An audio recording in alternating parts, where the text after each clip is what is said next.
Continuamos con información para todos ustedes. Máscaras, disfraces o dulces son algunos de los indicadores de Halloween, una celebración realizada cada 31 de octubre y que en los últimos años ha tomado mayor popularidad en países latinoamericanos. Christopher Guevara conversó con un líder cristiano y nos comenta sobre el impacto de esta fiesta de origen pagano.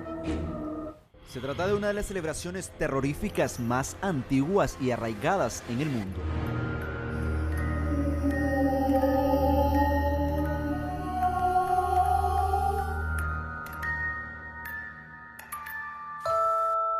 El origen de Halloween se remonta hace más de 2000 años en Europa y está relacionado a creencias paganas de tribus celtas romanas que eligieron tal día para celebrar el inicio del invierno y el fin de la cosecha, una época conocida como Samhain y considerada también un tiempo para compartir entre las almas de los muertos y los vivos.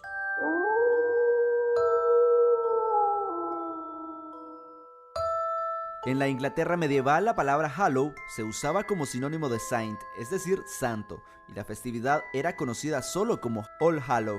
Tras la llegada de irlandeses a Estados Unidos, esta festividad tomó popularidad cada 31 de octubre y es también conocida con el nombre de Noche de Brujas.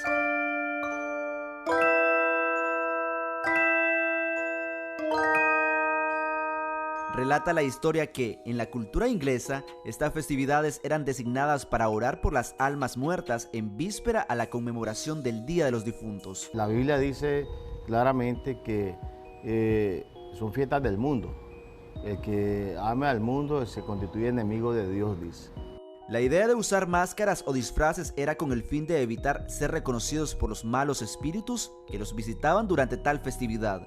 Para el pastor Danilo Guido, tal tradición atenta con el agrado de Dios, explica, podría tratarse de una festividad que invoca el mal. Esta celebración de origen europeo tiene su origen en los celtas. Dice Éxodo 24, yo soy un Dios fuerte y celoso, dice. Entonces, que Él prohíbe, igual en Isaías, Él prohíbe el uso de imágenes. Y ahí, como vemos, en todo esto se usan imágenes. A alguien están ellos imitando con esas imágenes. Entonces, disfraces. Entonces, todo esto desagrada a Dios, porque todos esos son demonios los que hay ahí. Entonces, entra en la gente que no sabe y en la que sabe, peor todavía. Para los celtas, el color negro representaba a la oscuridad, la muerte y el misterio, y está ligado al dolor y la pena por la pérdida de un ser querido. Por su parte, el color naranja representaba el inicio del otoño.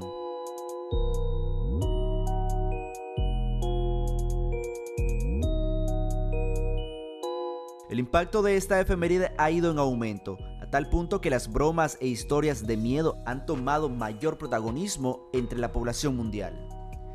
Christopher Guevara, Acción 10.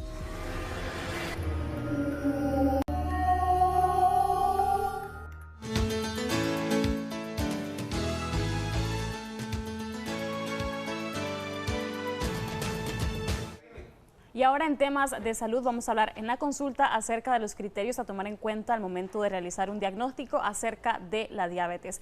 Nosotros le recordamos que si usted quiere hacer alguna consulta de manera directa o tiene alguna duda, perfectamente puede hacerlo a través de nuestras redes sociales. Nosotros estamos en Facebook como Canal 10 Nicaragua. Ya vamos a hablar sobre este tema con el doctor Javier Bravo, quien siempre nos trae datos tan importantes a tomar en cuenta para nuestra salud. Bienvenido, doctor, y gracias por estar con nosotros una vez más acá en la revista. Gracias, Anduriña, ¿verdad?, por la invitación. Primeramente, pues darle gracias a Dios por un día más de vida, llevando temas de interés hacia los televidentes. Hoy vamos a hablar de un tema importante.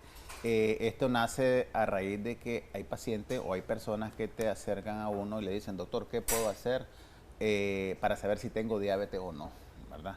Aún sabiendo que su papá y su mamá son diabéticos y de alguna manera pues no se han hecho ningún examen y no tienen sintomatología, versus aquellos pacientes que sí tienen sintomatología pero que no se han hecho los exámenes de laboratorio. ¿Qué puedo decir de la diabetes? Es una pandemia totalmente, va creciendo a paso agigantado. Aproximadamente ya para el 2045 van a ser 700 millones de pacientes diabéticos en el mundo, aproximadamente un 51% de los que son el día de hoy, es decir, que vamos a ser el doble de pacientes diabéticos. Entonces es bastante preocupante esta cifra porque al final hay un bolsón de pacientes que no se han hecho los exámenes, que están ahí su diagnóstico y que no se pueden sumar en ese momento. y a la misma vez es preocupante porque esos tipos de pacientes pueden debutar con una complicación crónica o con una complicación aguda en ese momento. ¿Cuáles son entonces esos criterios que se toman en cuenta para efectivamente dar a conocer un diagnóstico positivo en el que sí puede estar padeciendo de diabetes o quizá tal vez en el caso de la prediabetes, doctor? Exactamente. Cuando el paciente llega, lo primero que nosotros le mandamos a hacer es su glucosa en ayuna. El paciente se la glucosa en ayuna, baja al laboratorio, 8 horas sin haber ingerido alimentos y el paciente se lo hace. Si el valor sale más de 126, el paciente ya es diabético como primer criterio, ¿verdad? Pero si sale entre 100 y 125, el paciente es prediabético. Pero si el resultado sale menos de 100 en ayuna, entonces el paciente no es diabético. El segundo criterio que podemos tomar en cuenta, ya una vez teniendo ese, es la prueba de tolerancia. ¿Qué significa esto? El paciente sigue en el laboratorio, se toma la glucosa en ayuna, le dan a ingerir una cantidad de azúcar, 75 gramos de glucosa, y posteriormente le hacen la toma a las 2 a las 4 horas. Y ahí determinamos si el paciente está mayor de 140 hasta 180, el paciente es prediabético, y si sale más alto, el paciente ya es diabético. Estamos hablando 2 horas después de haber ingerido las comidas. Y un tercer valor, como podemos determinar aquí, es la insulina. Aunque normalmente algunos médicos no mandan insulina, pero es importante tomar en cuenta que la insulina nos ayuda a determinar si el paciente la está produciendo normal o la está produciendo en exceso. ¿Qué sucede en un diabético tipo 2? La insulina normal, ¿verdad? En ayunas debe estar, para ser diabéticos tipo 2, mayor de 31 y el valor normal de 1 a 5. Y cuando hablamos en una hora posterior, a las 2 y a las 3 horas, menos de 30, menos de 25 y después se normaliza. ¿Qué es lo importante de esto? Imagínate que un paciente, ponemos a dos pacientes, uno tiene 100 miligramos de glucosa en ayuna y el otro tiene 100, pero a la hora de hacerle insulina a los dos, uno tiene arriba de 35 y el otro tiene 10. Esto significa, o lo interpretamos de la siguiente manera, que el páncreas está produciendo mayor cantidad de insulina para normalizar el azúcar en el paciente diabético, en el paciente sano. Y el otro tiene menor cantidad de insulina y eso está provocando que el nivel de glucosa baje, ¿verdad? Entonces, de tal manera que eso no se mide en el paciente en la clínica y estamos hablando que los dos pacientes tienen la glucosa normal. Entonces, cuando el paciente tiene este nivel de insulina un poco alta, entonces podríamos estar sospechando que el paciente tiene resistencia a la insulina. Y es ahí donde ya viene la sintomatología de los pacientes, que ya sienten, digamos, el sobrepeso, que ya sienten que están orinando mucho, que ya sienten manchas en la piel, y de tal manera que el paciente ya llega a la consulta, ¿verdad? Pero un paciente que realmente no tiene ninguna sintomatología, la insulina en ayuna es muy importante para determinar el diagnóstico, al igual que los otros criterios que hemos hablado. ¿Hay otros síntomas, sí, doctor, que nosotros nos pueden llevar efectivamente a tener que realizarnos un examen de glucosa? Algunas veces es la visión borrosa. El paciente dice, de pronto estoy quedando ciego, ya tienes 45, 50 años, sus familiares son diabéticos y eso puede ser la única sintomatología. Otra sintomatología de manera general puede ser el ardor en los pies o la neuropatía, ¿verdad? Y muchos lo asocian a lo que es el nervio ciático. Entonces algunas veces hacemos la interrogante al paciente y determinamos que posiblemente este paciente esté sufriendo de diabetes. Si nosotros no tenemos ninguno de estos síntomas, sí, cada cuánto tiempo es importante que podamos hacernos este tipo de exámenes y si solamente las personas con sobrepeso efectivamente pudiesen padecerlo. Todo paciente que tenga factores de riesgo, ¿verdad?, que esté en un índice de masa corporal mayor de 26, este paciente se puede hacer el control por lo menos cada 3 meses o cada 6 meses, ¿verdad? Pero a la misma vez, si el paciente quiere solamente hacerse su examen de laboratorio y está en parámetros normales, lo recomendable es que se lo haga cada año. Excelente, doctor. En el caso de, por ejemplo, las edades, esto puede presentarse a cualquier edad y si se suma a enfermedades, por ejemplo, cuando una persona hipertensa puede extender o eso podría agravar un diagnóstico de la diabetes. Exactamente. Recordemos que los pacientes hipertensos normalmente andan descompensados. Esa es otra patología que pasa desapercibida o silenciosa. El paciente toma su tratamiento y de pronto anda la presión alta o no toma tratamiento y también anda la presión alta. Entonces este paciente puede complicarse o puede debutar también con una enfermedad como es la diabetes. Estaban consultando acá en Facebook y nos dice, buenos días, dice una consulta, cuando una persona es prediabética, una mujer, ¿cuánto debe estar lo normal?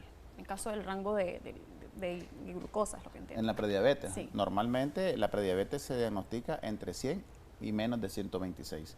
Si está en ese rango, podríamos decir que el paciente es prediabético, ¿verdad? Si está menos de 100, entonces ese paciente está normal. Inclusive a ese mismo paciente se le manda a hacer la hemoglobina glicosilada, que es otro examen para valorar cómo está su glucosa 3 meses atrás, y si está menos de 6.5 a 5,6, entonces ese paciente es prediabético, cuando lo normal es menos de 5,5. ¿Cuánto tiempo vos podrías realmente estar bajo ese diagnóstico de prediabetes y si tendés más a que esto se pueda convertir en diabetes, cómo evitarlo?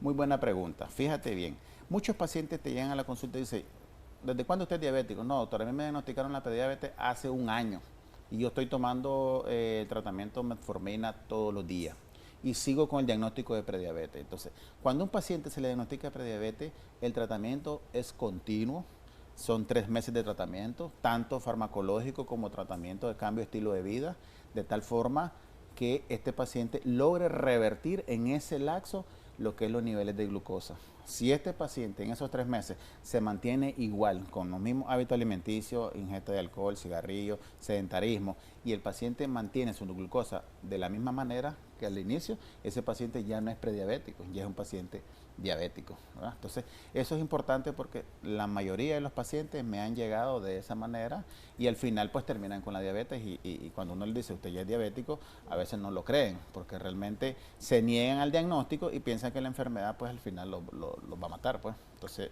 lo más idóneo sería que entren en tratamiento intensivo en los primeros 3 meses. En el caso de los hábitos alimenticios, ¿verdad? Importante porque a veces nos dicen, no consuma este producto, no consuma esta fruta, no consuma este vegetal porque tiene bastante azúcar. Entonces, en ese caso, cuando sos prediabético, ¿qué es lo que no deberías de ingerir, mejor dicho, para evitar efectivamente, como usted mencionaba, ser diabético al final? Exactamente. Cuando hablamos de alimentos, es algo controversial, es algo bien amplio. Normalmente a los pacientes lo primero que le decimos es tratar de evitar todo lo que tiene que ver azúcares de inmediato. Cuando el paciente ingiere jugo fresco, no beberlos con azúcar totalmente, disminuir un poco los carbohidratos para ver si de esa forma logramos normalizar lo que es la parte de la glucosa en ayuna o la glucosa postprandial. De tal forma que si este paciente lo sigue haciendo, este paciente se va a complicar. Sus últimas recomendaciones acerca de la diabetes para la televisión nacional. Importantísimo que todos los pacientes que tengan factores de riesgo, que tengan sobrepeso, que sean sedentarios, que sientan que la circunferencia abdominal está aumentando, que se hagan sus chequeos. Porque si diagnosticamos la enfermedad a tiempo, el paciente se va a complicar menos y a la misma vez va a tener capacidad de seguir trabajando. Lo segundo, para todos los pacientes que ya son diabéticos, que mantengan un glucómetro a mano siempre para que te estén chequeando la glucosa tanto en ayuna como después de las comidas, porque la glucosa después de las comidas son los que más están afectando a los pacientes en las complicaciones crónicas. Y por último, que siempre visiten a su médico independientemente que estén con su tratamiento de base, porque algunas veces pasan complicaciones desapercibidas y el paciente puede complicarse al final. Perfecto, muchísimas gracias, doctor. En pantalla aparece el contacto telefónico de su clínica para que usted pueda hacer su consulta de manera más directa, más privada. De esa manera nosotros hacemos un corte comercial, agradeciéndole siempre, doctor.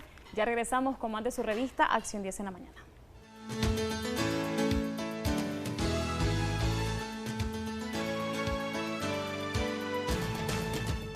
Buenos días, Alejo. Te tengo una pregunta. Dímelo. ¿Alguna vez vos has sentido como un miedo intenso, o sea, pánico incontrolable al estar cerca de animales?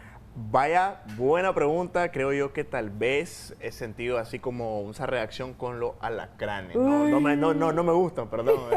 Es algo ya mío, ¿verdad? Sí, no, tenés que pedir perdón porque es posible que esté experimentando lo que se conoce como zoofobia. Increíble. Y evidentemente en Acción 10 te recomienda, un experto explica cómo controlar este trastorno y que evidentemente afecta a muchas personas en el mundo. Veamos.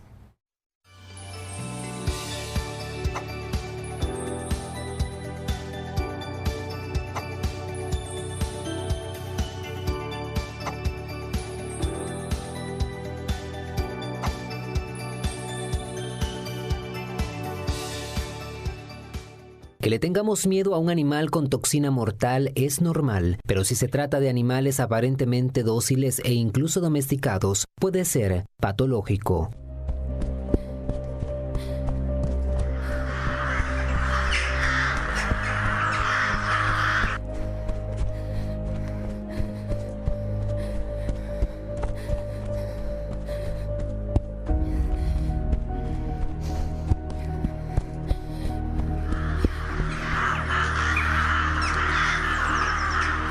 Cuando hablamos de zoofobia nos estamos refiriendo a un tipo de ansiedad caracterizado por el miedo irracional a los animales.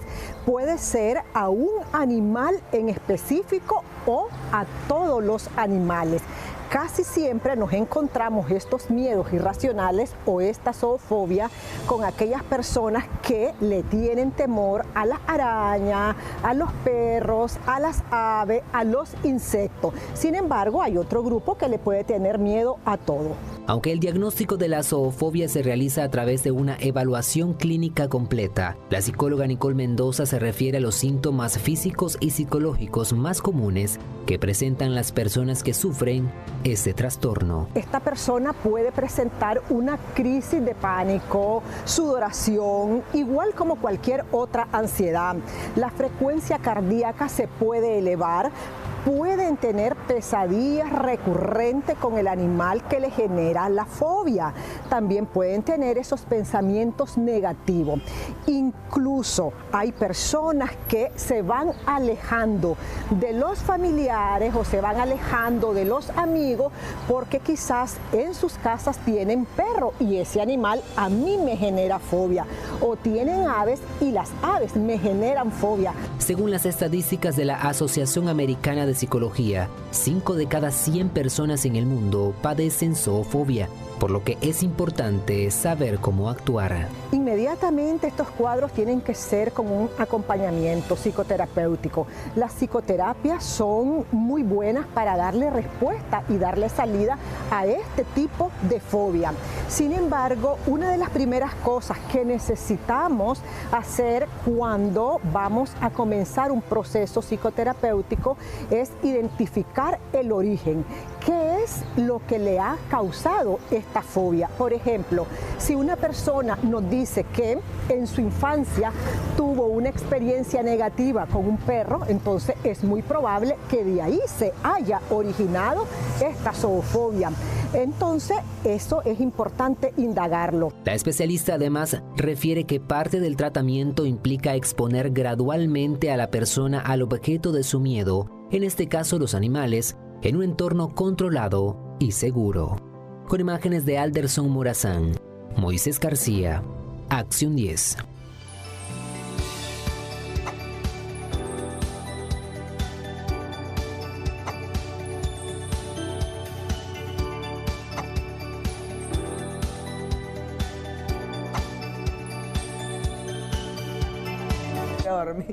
Ya, lejos, ya puedo, ya. Uf, definitivamente hay personas de verdad, y aunque parezca como que están mintiendo, que están fingiendo, hay personas que le dan miedo hasta la caína. No, sí, y son fobias, ¿verdad? Exacto. Evidentemente. Las arañas, las cucarachas, o sea, y mi mamá, ya que está ahí, los ratones. Los ratones, la andurilla, las ratas, todo eso. Sí. Pero a lo que voy es que, y estaba comentándolo detrás de cámaras, que a veces hay niños que le dan miedo a ciertos animales, y ¿qué hace la gente? O ¿qué hacen hasta incluso los papás? Se lo muestran, se lo ponen para que pierda el miedo. Cierto, eso no es una manera para perder el miedo. Es también es una manera de incrementarlo, de traumarlo, y cuando uno es grande, pues obviamente ya no puede. No quieren ni verlo, ni tocarlo, ni nada por el estilo. Me parece que lo mejor es como comentarles, decirles cuál es la función de este animal, para qué sirven estos animales, por qué existen, y pues que el niño vaya entendiendo, o la persona ya adulta vaya entendiendo que son animales que están en el mundo y que debemos de no convivir con ellos, pero sí tener precauciones y saber que existen. De regreso en Acción 10 en la mañana, porque científicos chinos lograron revivir con éxito el cerebro de un cerdo después de su muerte. Como les comentaremos en Avance Médico, este hito se logró con la ayuda de un hígado que se encargó de reactivar temporalmente el torrente sanguíneo.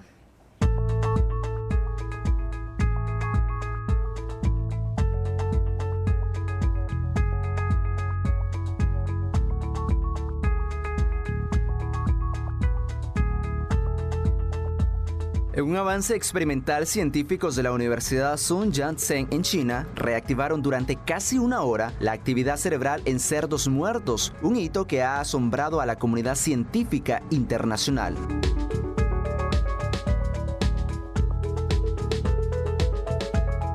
Para este ensayo se usó un sistema de soporte que incluyó un hígado, el cual se encargó de limpiar la sangre y esto a su vez mantener la actividad cerebral por un determinado tiempo, lo que podría significar una posible alternativa de reanimación en casos de un paro cardíaco en una persona si se continúan probando sus reacciones.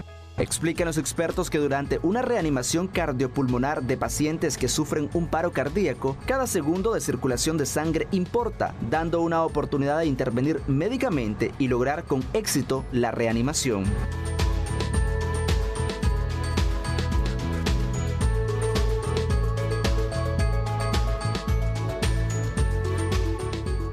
Los resultados fueron publicados en la revista científica Embo Molecular Medicine y refieren que el hígado desempeña un trabajo de purificación que ayuda a extender la actividad cerebral. La mayoría de cerebros conectados a este sistema mantuvieron actividad eléctrica por hasta 6 horas. En esta investigación se usaron 17 cerdos tibetanos enanos, especies que mantienen condiciones fisiológicas similares a los de los humanos, apuntaron los expertos. Christopher Guevara, Acción 10.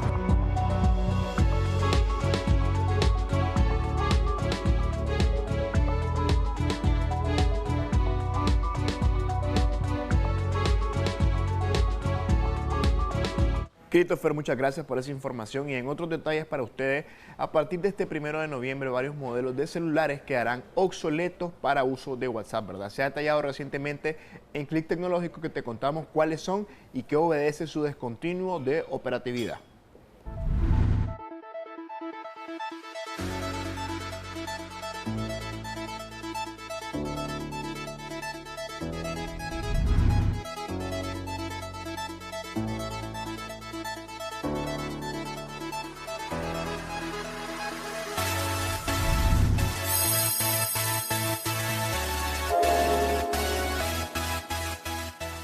WhatsApp, la famosa aplicación del icono color verde, se ha convertido en la más usada para mensajería a nivel mundial. En Nicaragua se tenía un registro de 2.96 millones de usuarios al año 2020, según el portal internacional Statista. Dicha demanda ha generado que los creadores actualicen el sistema operativo para una mejor experiencia, pero dejando obsoletos a algunos dispositivos.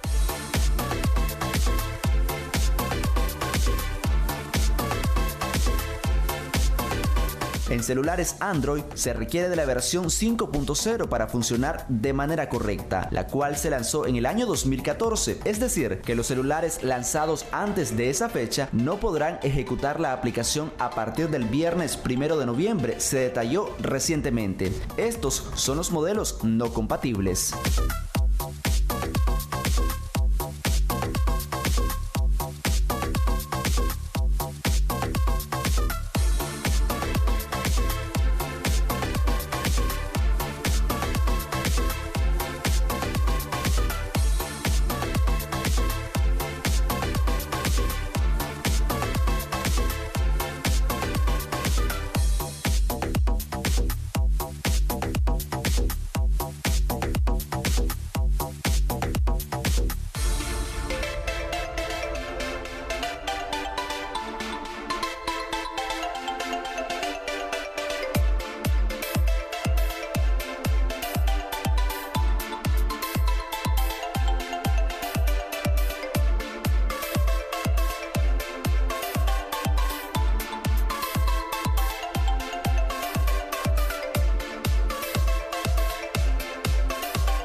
Estos dispositivos no recibieron actualizaciones debido a especificaciones técnicas limitadas o la falta de soporte por parte de los fabricantes, explicaron los representantes de la empresa Meta. Si se desea permanecer en la aplicación, es importante buscar alternativas como cambiar de celular o usar la versión web. En tales casos, siempre se recomienda hacer una copia de seguridad de los datos almacenados. Christopher Guevara, Acción 10.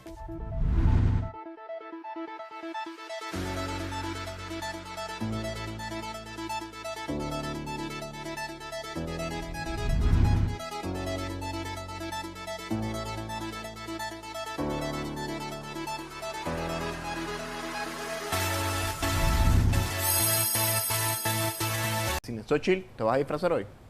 Fíjate que nunca me he disfrazado yo. ¿Nunca te has disfrazado? Nunca. Queremos comentarles de que aunque en la actualidad los amantes del Halloween estén buscando su mejor disfraz o adornarlos con calabaza, seguro ellos no conocen lo que hay detrás. Por supuesto, hay muchas críticas, hay muchas personas que hablan de esto y queremos saber en nuestro segmento ¿Lo sabías? Contarles un poco acerca de los datos curiosos sobre esta festividad, por si acaso te querés disfrazar. No. Veremos.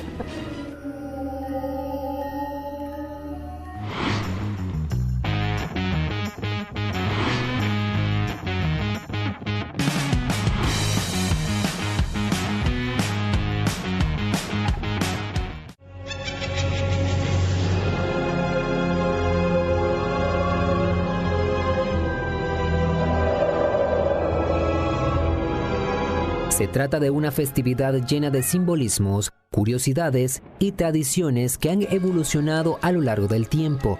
Entre estos símbolos, los murciélagos destacan como los más emblemáticos. Su asociación con el misticismo y la oscuridad provienen de la celebración celta Samhain, donde se encendían hogueras para atraer insectos.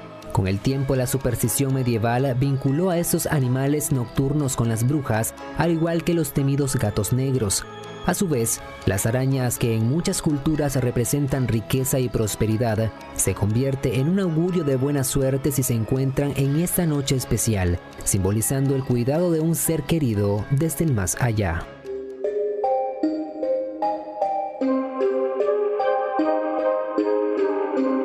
A continuación, algunas de las curiosidades más interesantes sobre esta fiesta.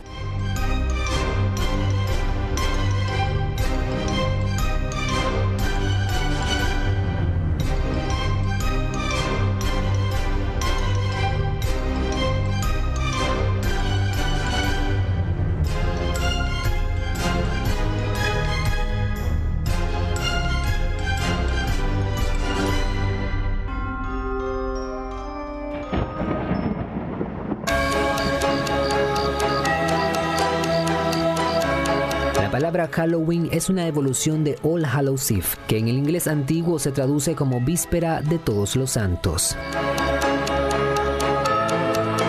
Fueron los irlandeses que emigraron a Estados Unidos a mediados del siglo XIX quienes llevaron estas fiestas al país norteamericano.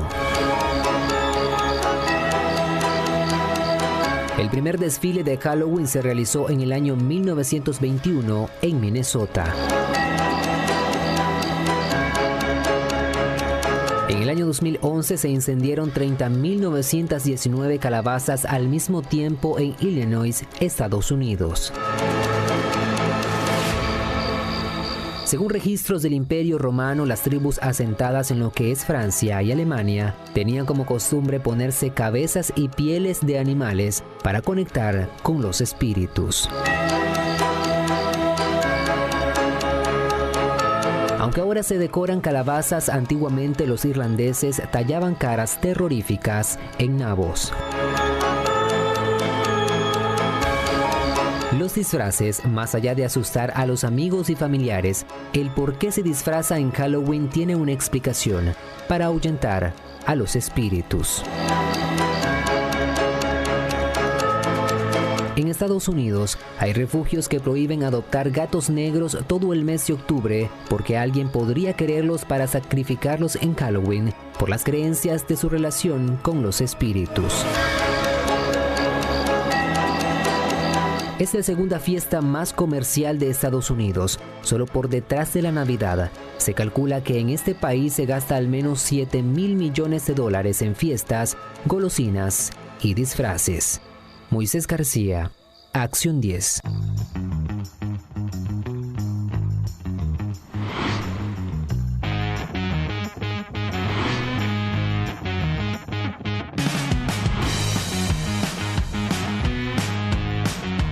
A todos ustedes también por siempre sintonizarnos, por estar ahí pendientes de cada cosa que hacemos. Gracias por apoyarme, saber que yo no bailo, pero me apoyan y los quiero un montón. A ver un poquito, espérate que no me va a. Bueno, tenemos saludos, muchachas. Así es, vamos a saludar a una persona muy especial. Va a aparecer en pantalla en breves instantes. Ella es Ana Julia Sequeira. Los saludos van hasta España. ¡Qué guapa! De parte de sus familiares, en especial su hija, nuestra amiga y colega Tairis Guerrero Sequeira, que la ama muchísimo y que espera verla pronto para pasarla bien. Dios mediante, así va a ser. Ana Julia, Ana Julia, Ana Julia, Ana Julia. O sea, tía, saludos. ¡Vamos! ¡Los Carquis! ¡Hasta mañana! ¡Hoy, hoy, hoy, hoy! ¡Va, hoy!